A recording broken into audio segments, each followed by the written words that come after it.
This bill amends current chapter on the grounds for dissolution and adds an option of choosing to waive no-fault divorce at the time of marriage. If the two parties to a marriage make this choice, a breakdown in the marriage relationship will be insufficient grounds by itself. Instead, the petitioning party will have to prove any of the following: adultery, that the other party is a felon, that the other party has left the home for more than a year, that the other party has physically or sexually abused the petitioner or a child of one of the two parties. The two parties have been living apart for 2 years or more. And so, in opening with this to lay the grounds for some context of this, I thought it was interesting in studying this topic out that Iowa is one of 17 states that has just no-fault divorce and no other option in regards to waiving no-fault divorce on the back end of marriage or waiving no-fault divorce on the front end of marriage. There's 4 states that have traditional marriage option, which that can be defined in different ways. It could be defined as you need to go through premarital counseling before you get married and get your certificate, as well as waiving no-fault divorce option on the front end. It could be between a man and a woman. None of those things are within this bill. This bill is a bare bones bill for a reason to have the conversation about, is there more that we should do in Iowa? So 33 states, again, have some sort of option besides no-fault divorce, and we'll cover some of those grounds. In some states as well, they provide a waiver, so if you choose this option, if both parties agree to having a divorce with irreconcilable differences, that the court would honor that decision as well. So pretty much every option is on the table. I want to make sure that Iowans have those options. In researching this out, the states that do have traditional marriage options, about 2% of the marriages do choose that route. And so that is a fairly low number, but at the same time, 2% is of the population of the marriages desire that option. Also within the faith community, I've noticed some people that do not want to have a conversation about prenuptial agreements because it violates their faith or violates their conscience. And I think they would choose another route if we provide it as well. So that concludes my opening remarks. Senator Bisognano, do you have any comments? No, Mr. Chair. It looks like we have quite a crowd, so I'll yield mine to the end. Okay. Senator Webster? I will also yield mine to the end. I got several questions that may come up with people that as we go around the room. We'll start over here. My name is Tom Chapman. I'm the director waiting for the John Mike here.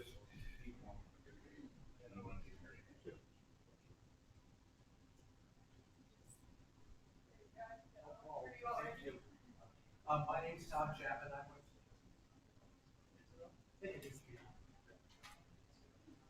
My name is Tom Chapman. I'm the director of the Iowa Catholic Conference. We're registered undecided at the moment, although you answered some of my questions about the bill. Generally, we feel that marriage is not supposed to be temporary, and the idea that people could go into a marriage with the idea that they're going to fight for it is probably a good thing. So we appreciate the discussion about that. Historically, we have not supported changes in the law to go to no-fault marriage in the past, and so as long as we have the protections for people in there, I think we're generally supportive of this bill. Thank you. Hello, my name is Layla Staten. I live in Grundy County, and I am opposed to this bill. No-fault divorce. Is this one? Okay, no-fault divorce has dropped the suicide rate for women and has dropped the domestic violence rates for women. And I'm kind of a product of no-fault divorce. My dad was a terrible person. He sexually assaulted me for 10 years.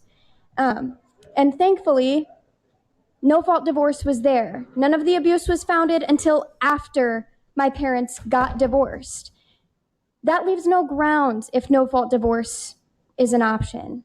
So, for that, I am opposed to this bill. Keenan Crow, One Iowa. We are against this bill. Anytime we have an adversarial situation, it increases the temperature in the room. That is particularly the case for groups that have been traditionally biased against, including the LGBTQ community. Would also just mention, in addition to those concerns, that there is no definition for adultery in the bill, nor is there any definition for adultery in Iowa code. And I know folks think that maybe that should be obvious, but unfortunately, it's not. There are multiple definitions across all sorts of different states. Some which say that it's between a married man and a married woman, some which say that it's between someone and not their spouse. The Michigan one actually says that it's any person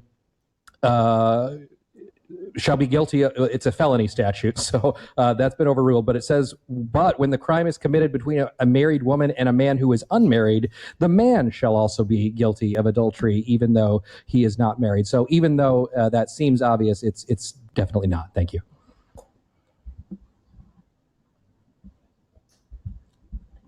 Hi there, I'm Laura Hesberg with the Iowa Coalition Against Domestic Violence. We urge you to oppose this bill. Notably, no-fault divorces have been beneficial to spouses in abusive relationships, and that's not surprising, as any barriers to divorce prolongs an individual's forced involvement with an abusive partner. Currently, most divorces are settled out of court, so when you require someone to prove that they have been abused, that not only adds expensive costs, but expensive litigation. In abusive relationships, this bill largely legally enables abusive partners to keep spouses trapped in dangerous relationships by requiring domestic violence victims to prove fault. And if I'm reading the bill right, I'm not an attorney, it says by clear and convincing evidence. And so this would be a pretty insurmountable barrier for many victims of abuse. It essentially punishes victims of violence for leaving a violent relationship, and we believe it would disproportionately harm women and children. And I just want to say that in a little more detail. Due to the very nature of abuse, many victims do not report abuse to someone, or they do not seek help from anyone, because doing so is too dangerous. So leaving a violent relationship is the most dangerous time, and this bill requires victims to prove abuse before they leave. And that's right when they're understandably most concerned about disclosing abuse. So basically, bottom line, proving abuse is always difficult, but the burden of proof required in this bill would make getting a divorce dangerous for many victims. To be clear, many victims will be more likely to stay married because the harm they want to escape is more manageable than the negative impacts of getting divorced under this bill, including fear of retaliation during protracted and public legal battles, the cost, and the escalating risk of danger from disclosing. Children can have strong and healthy relationships with parents who are not married. It's well documented that they do best with the least amount of conflict, but giving legal permission for abusive partners to keep people trapped in a marriage is harmful. We cannot keep questioning why people stay in violent relationships when we continue to propose policies making it impossible to leave. I got a quick question for you. You said clear and convincing evidence. I see it under the waiver section. I don't see it under the abuse section. So can you just tell me where that's at so I can I was see it? looking at that. I'm not, I think so. Maybe it's. Okay, I saw it under the waiver. I wanted to make sure it wasn't in another location that I missed if you knew it. Yeah, no. Okay. I haven't approved fault, basically. Okay. Yeah, thank you. I just was verifying to make sure it wasn't in this section. I thought you were done. Hi there, Lisa Davis Cook with the Iowa Association for Justice. Our family law attorneys have reached out to me on this, and we are registered as opposed. Thank you. Good afternoon. My name is Jennifer Kirkman. I am a practicing family law attorney in House District 99. House District 99 is right on the Mississippi River, so I practice in both Iowa and Illinois. I want to point out a couple of things about no-fault divorce. First and foremost, that we already have a statutory provision that requires a 90-day waiting period to get a divorce in the state of Iowa. That's from the date of service of the respondent. So there's already a preservation of marriage or a contemplation of marriage provision in there for the 90 days. The other thing that I'd like to point out is that there's also a conciliation provision that already exists in our Iowa code. If the respondent wants the parties to go to marriage counseling, they can request conciliation. So having a fault ground in there is only going to be additional barriers to people that are the victims of abuse. I have a number of clients who don't even want to go to their civil no contact order hearings because they don't want to live through the abuse that they've already suffered. I also, like I said, practice in Illinois, where fault ground was the law of the land up until about 2016. What that required was that there was a fault ground hearing in addition to the regular hearing. Where I'm at, it takes about a year for a divorce to get from the filing of a petition until a trial. Our judicial system is already overburdened. Why are we adding a potential extra hearing for fault grounds to exist in the state of Iowa? Thank you. Could I ask you a question? Absolutely. So in the states that allow waiving no-fault divorce at the end of the marriage, for reasons for splitting assets, custody issues and stuff like that, what's been your experience? I think Illinois has that. What's been your experience with that? My experience as a practitioner is that the fault ground largely was never used. It was perfunctory. People would assert the same fault ground, that there was extreme mental cruelty. Everyone knew that that's what it meant. We'd still have to have an extra hearing, so that's extra litigation cost, extra court time. And it really was unnecessary. It just, at least in the, I was practicing from 2005 until 2016. So in that period of time, it wasn't really used in the way that it appears that you're contemplating using it, because it was just all kind of boilerplate.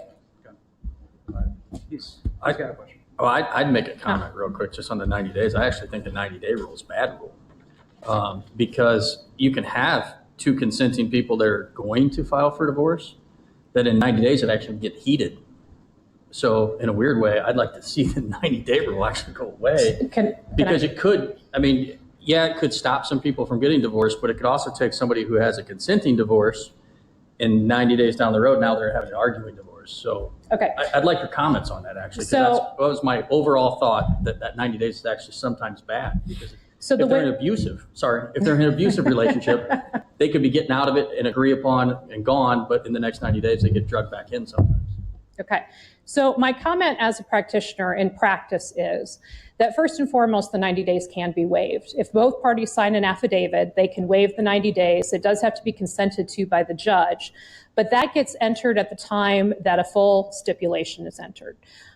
So logistically, when you're thinking about a divorce, you file a petition, the other person gets served, they have 20 days to file an answer, the parties are required to go to mediation if they have kids. So doing anything that's completely consented in less than 90 days is kind of tricky, just because, we might have an agreement in theory, but getting all the right I's dotted and the T's crossed might not be exactly where we're at. But if they can, then it can be waived in 90 days. I have yet to see a fully consented divorce fall apart because they had to wait the 90 days. That has not been my practice in the past 21 years. Could one party request a waiver and the other one deny it? Let's say you have an abusive husband, I'm just going to use that example, and they have an agreement and she asked to close that 90 days. Can the husband stop it? He could fail to sign the waiver, but if they have a complete agreement, most people practically aren't going to say, no, I want to rack up more attorney's fees and debts so that I can drag this out longer.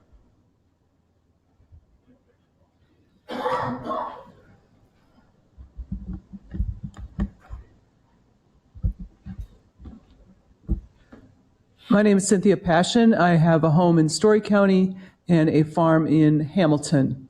I object to this bill very much. I feel like people who know best the interests of Iowa's women, married women. I've been married almost 45 years. My parents got divorced. It was the best thing in the world they could have done for us kids, was get the hell away from each other. My youngest child is transgender, and when they identified as female, they were in two very violent relationships. We got a call one night, "Dad, can you come get me?" My husband gets in the truck, drives all the way to Michigan.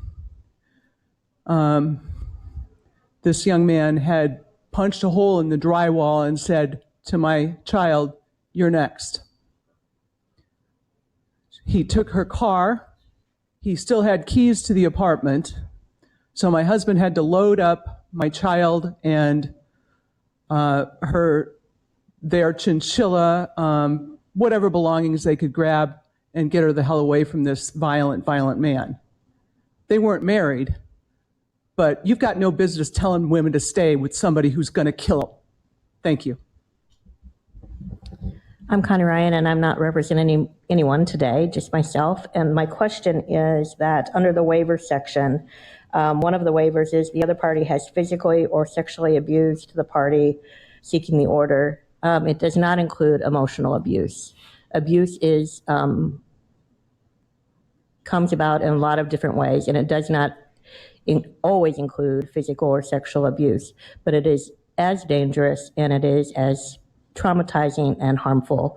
That should, if you're going to do this, waivers should also include the possibility of emotional and harassment, et cetera. Jacob Schrader with the Iowa Academy of Trust and Estate Council. We're just here to learn more about the bill. Our members are interested. And thank you, Senator. I appreciate your comments at the beginning about your plans for the bill going forward.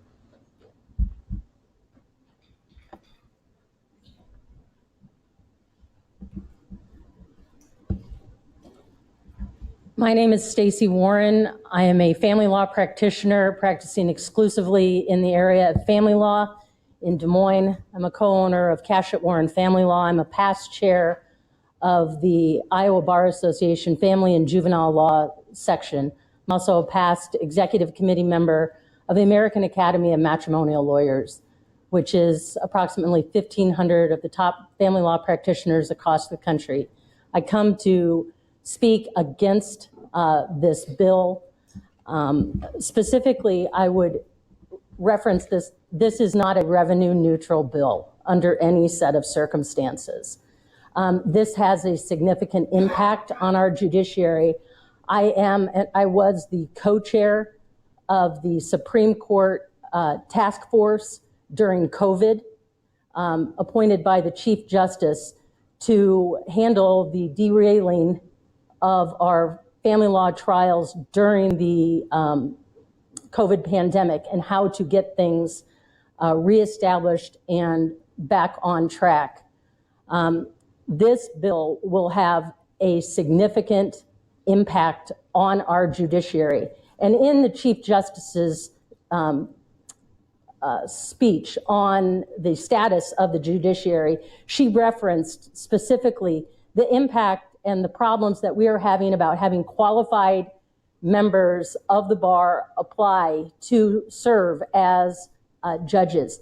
If you would ask any of our judges across the state of Iowa which cases are the most problematic and the most gut-wrenching for them to decide, we are a no-fault state. And hands down, I believe that the majority of our judges in the state of Iowa would say that family law cases are the most difficult to decide. They take the most time and they have the biggest emotional impact, as well as the writing impact, the impact on their processing of cases, not just family law cases, but every single case that they have on their docket. Family law cases vary in terms of the time that you get for those cases around the state. A contested family law case involving children, at most, you're lucky if you get 3 days. And that's in District 5.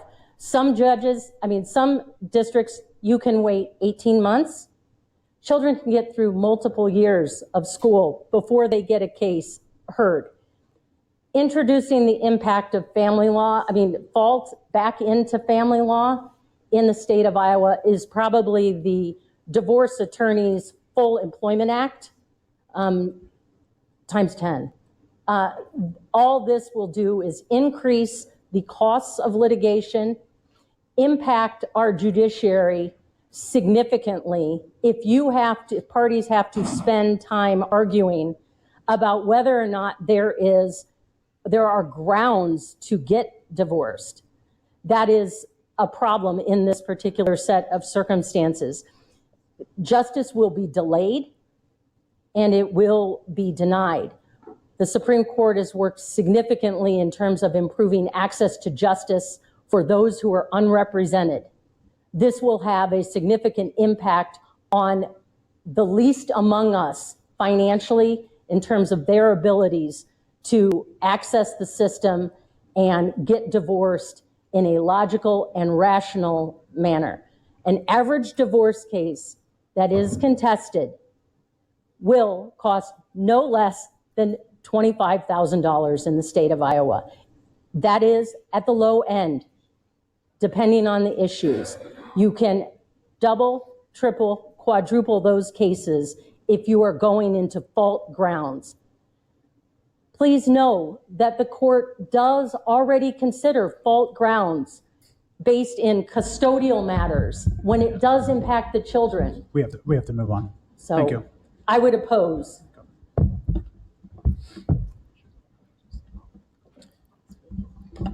Good afternoon. My name is Brent Cashett. I am the other half of Cashett Warren Family Law. The Warren part is my wife.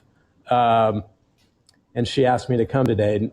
I will tell you, she is the smart one, so you should definitely listen to her. But what I will tell you is this. I likewise am a past chair of the family law section of the Iowa State Bar Association. I'm also the past chair of the Board of Law Examiners in the state of Iowa. I'm also a past president of the American Academy of Matrimonial Lawyers, being the only one from the state of Iowa. I'm going to share something from our organization at the end, but I want to share two stories. First of all, I am the son of a pastor. I am the grandson of a pastor. When I told my father, who died in 2000, that in the late 90s, that I was thinking about getting a divorce, he said to me, I have two rules for you. The first rule is, I will not accept you doing anything that hurts my grandkids. The second is, you're going to have to live with the fact that I'm going to treat Luann, my first wife, like she's still my daughter. If you can do those two things, I love you, I will be here to support you, and there's nothing that you can't ask of me. If this law was in effect, I'm afraid I wouldn't have been able to hold up those two rules. If I would have to prove fault, or if my first wife, who I still do holidays with our kids are 35 and 31. We don't have to, we do it because we care for each other. If you say out loud the things that this bill might require you to say out loud, you can't take it back. And even though, in my case, my kids were 7 and 3, they're going to find out about that at some point. And I just don't think that's fair to our children. The other is my mentor, who is also a past president of the American Academy of Matrimonial Lawyers, told a story that he hired a gentleman to be an associate attorney in his firm. And the gentleman said, you represented my dad. And he said, how'd your mom feel about that? He said, she was fine with it because you treated her with respect and kindness. This bill is not going to allow respect and kindness between litigants.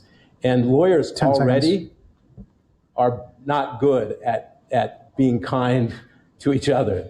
And this is only going to add to the animosity. So I oppose to it. I do thank you for allowing us to come speak. Thank you.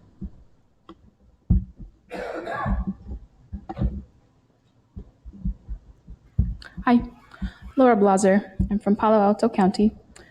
I would just like to say that rolling back no-fault divorce, even as an option, feels like a trap, one with no good reason to be set.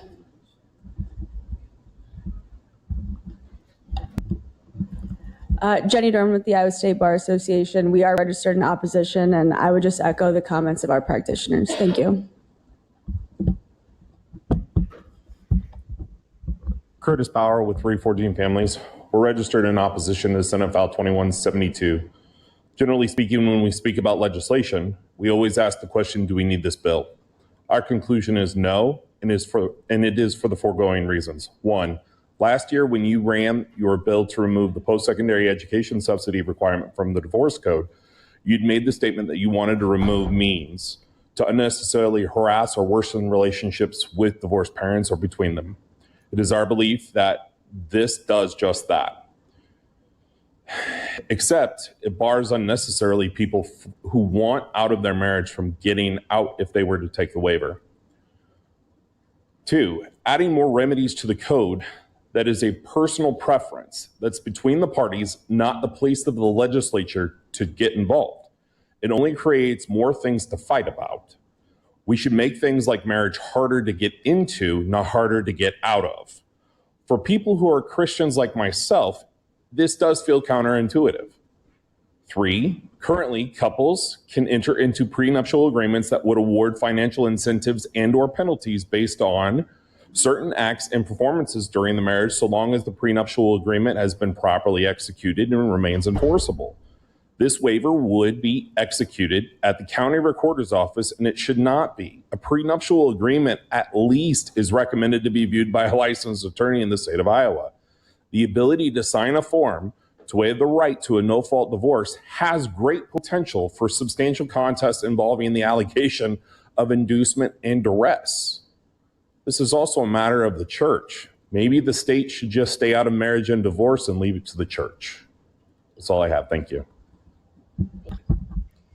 Caitlin Jarzen with the Iowa Judicial Branch. We're registered undecided on the bill because we do not have a position on the policy. However, the fact findings of cases under this bill would be a lot more time intensive and would put a significant strain on the judicial branch. I don't believe we've received a fiscal note yet, but we can provide more detail if we do. Thank you.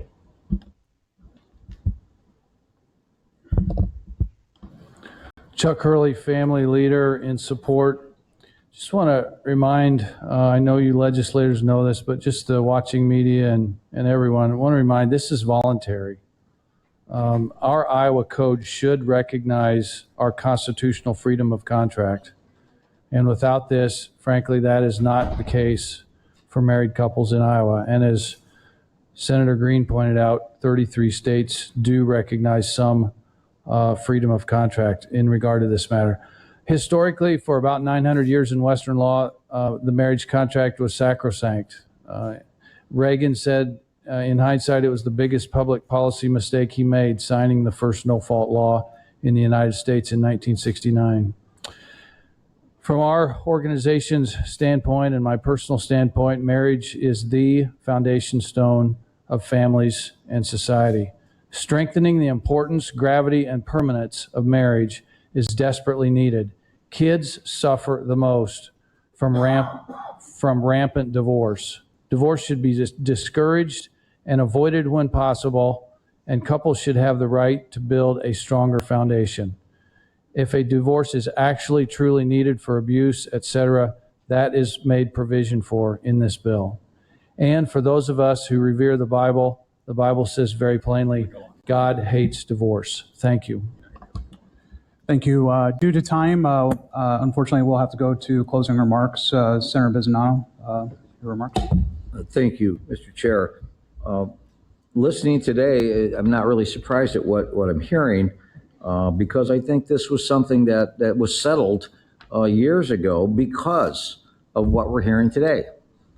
Nothing's really changed other than, and this is the scary part I find, is when you have to have evidence, and we are now entering the age of artificial intelligence, you can create evidence.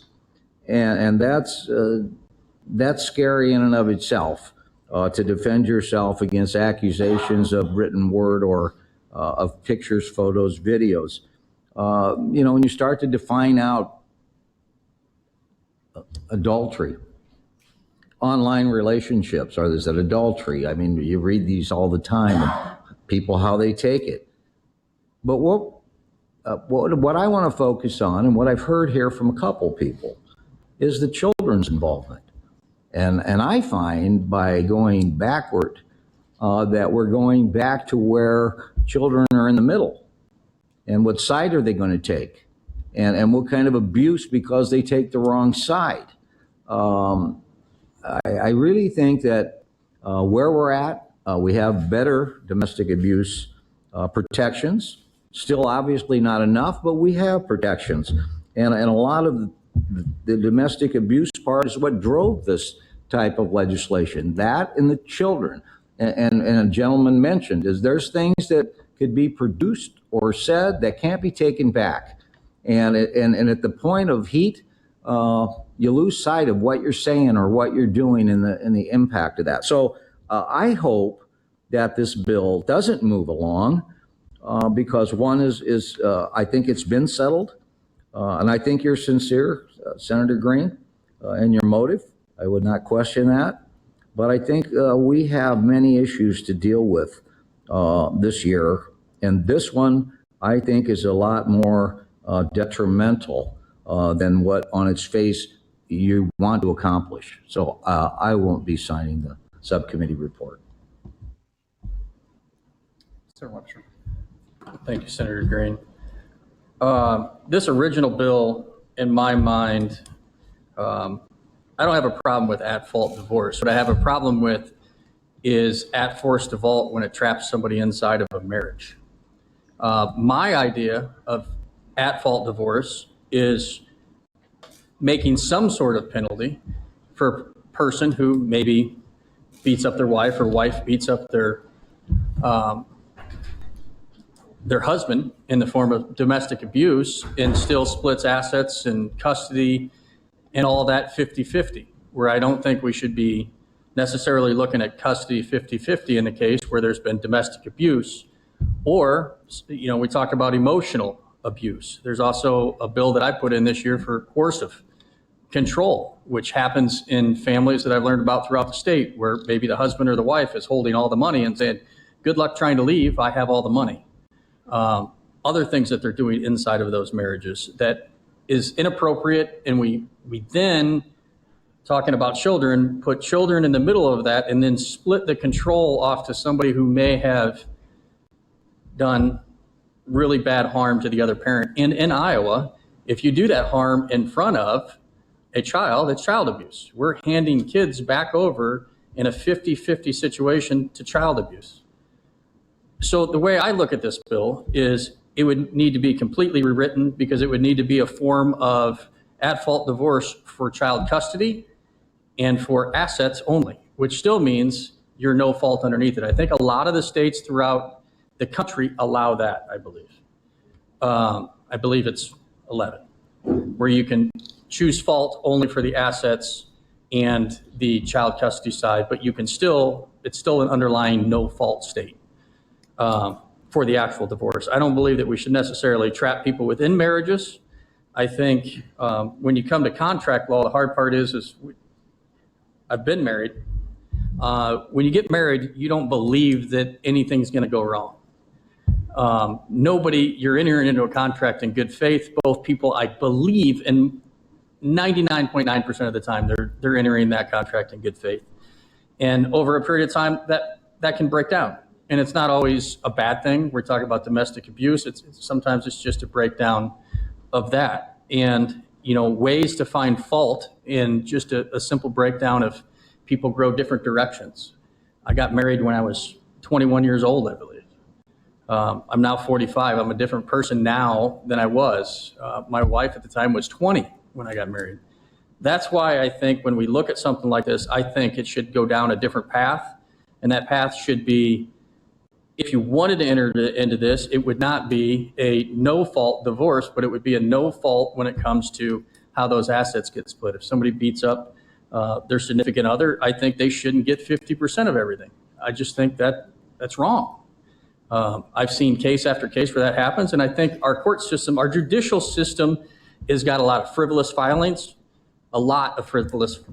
in family law. My answer that I got from the judges and the attorneys in my area is, well, when it comes to family law, we just throw all the rules out the book. You know, we don't care about the rules anymore because we get our clients coming in yelling at us. We just had my last sub was on malicious prosecution, where it's like in family law, they just throw things in and they cost the other person a bunch of money. So I think some of those things need to get looked at. I don't think we necessarily need to trap people within these. I'm open to it if this thing would get amended so that it's more, you know, asset driven, but they still have anybody has the right to leave that marriage if they need to, because I think when you talk about domestic abuse, the amount of women in the state of Iowa that do not ever report it, because out of fear, I would be worried that this would trap them in it. So that's kind of stuff would definitely need to be amended out of here. Otherwise, we're just going to be trapping bad relationships together, which fosters also bad children.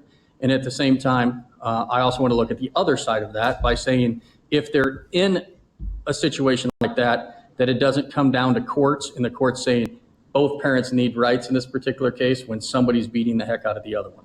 So I think this bill could actually get turned into something good if we don't trap people into their marriages. That's the way I look at it. I think there's a lot of problems in our family court system in Iowa with the way we do things. I've seen quite a bit of it over the last year, and you'll see a couple different bills that I've dropped. One of which is a coercive control, and another one is drug testing for custody in Iowa. And I think we need to look heavily at those things because I think this 50-50 stuff, handing people off to parents that are in really bad shape is a bad thing. So with that, I would need to see a pretty large amendment on this bill to move forward. Thank you, guys. Well, I appreciate the variety of input here. When I saw who was on the sub with me, I knew that we would have a good, fun conversation that's probably going to last well into the evening tonight, I'm sure, on this topic. But the reality is, like somebody alluded to it over here, should government be involved in marriage? You talk to 5 different people, you're going to get 5 different opinions probably. But we have to remember that if family is not supported, that government is left picking up the pieces. And so I do believe the majority, when you think it through, realize that government is here to help support these contracts, support families the best that we can, because families is the best place to educate and nurture the next generation. We've gone, in American history, we've gone from one extreme to the other.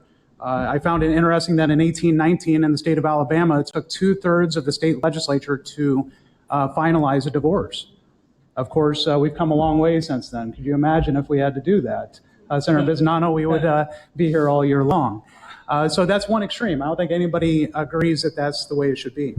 But now in the last generation, we have seen the chaos of the circus of just pure no-fault divorce, is the ugliness of divorce and the breakdown of marriage. Sure, the divorce rates have lessened, which is a great thing, but so has the marriage rates. A lot of people are not getting married anymore because maybe in some cases they feel the lack of support and accountability with our law. So I'm from the mindset of the government is here to pick up the pieces of the breakdown of the family, that we should provide options for married people wanting to get married on what that should look like. Again, I just alluded to, I have a lot of Christian friends that believe that prenuptial agreements are a violation of their conscience. You know, that's a unique situation and outlook that some people have with that. But I'm completely open to rewriting the bill. I really appreciate this conversation, and I hope that we can continue this conversation. So with that, we will conclude. Thank you.